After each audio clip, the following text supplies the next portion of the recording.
This question is twofold. One, is there such a thing as a soulmate? And secondly, recently I had gone to a wedding, and the priest had said something to the effect of that the bridegroom will be together for the next 7 lifetimes, which I found a bit unfair, because is this written actually in Scripture? And suppose you're not too keen on your partner and you're just, stuck, or you're doing everything in this lifetime, coming to Swamiji's lectures, attaining God, Tyag, all of that, karma yoga, and your partner's still bound in Maya, so you're still stuck with them. So it comes back to the whole question of, is there truly a soulmate? One husband and wife had been married for 25 years. The husband had a very foul nature, and the wife was very placable, amenable. Husband once shared his sentiments. He said, my darling, I have been so unfair and harsh upon you so many times, and yet you have never become upset upon me. You are definitely my soulmate, if ever there was one. But tell me, how did you used to handle your frustration? The wife said that every time I got frustrated with your scoldings, all I did was to go and clean the toilet seat. The husband said, but how does that give vent to the frustrations? The wife said, I used to use your toothbrush.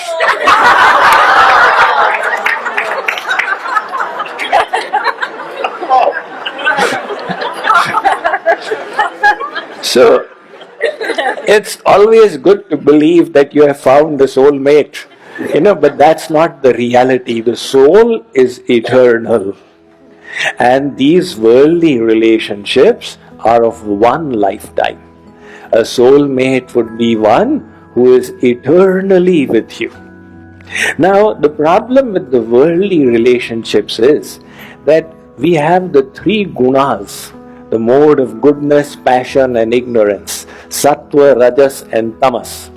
And that is why the husband's chitta vritti or temperament is rotating in these 3 modes. The wife's temperament is also rotating in these 3 modes.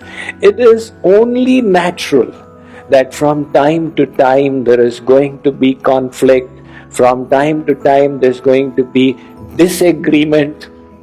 A soulmate would be one where there is no question of any disagreement.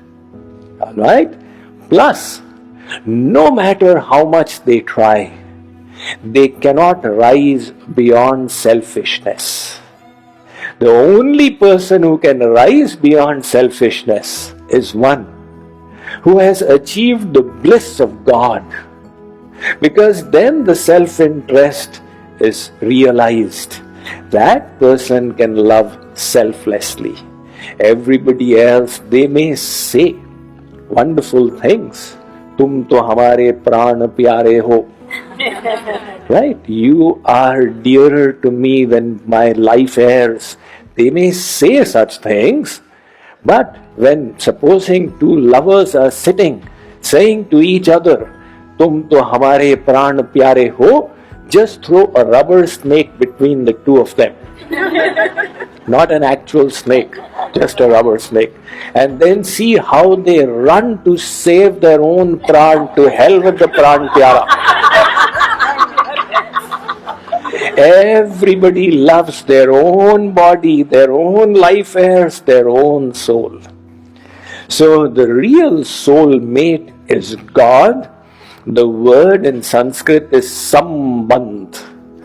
Sambandh means that personality with whom you have got a complete and eternal relationship.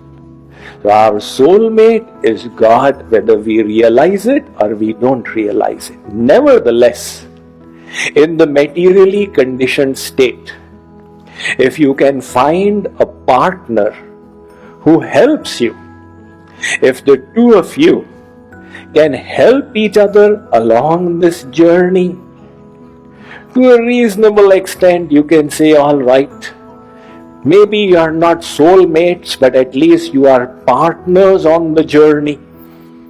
Otherwise, very often, there's so much of a conflict. It's a makeshift arrangement. Make it as amenable as you can. Don't have too high expectations. Now, if you have, expectations going by what people write, that you have this soulmate whom you will find and then you will live happily ever after, then there's no doubt you will feel disappointed. And sometimes in American society, you keep on doing rehearsals. This person is not soulmate, this person is not soulmate. So you keep running after the elusive soulmate. Instead of that, just make the bad bargain work to the best extent possible and try and utilize the situation, the position to go towards God.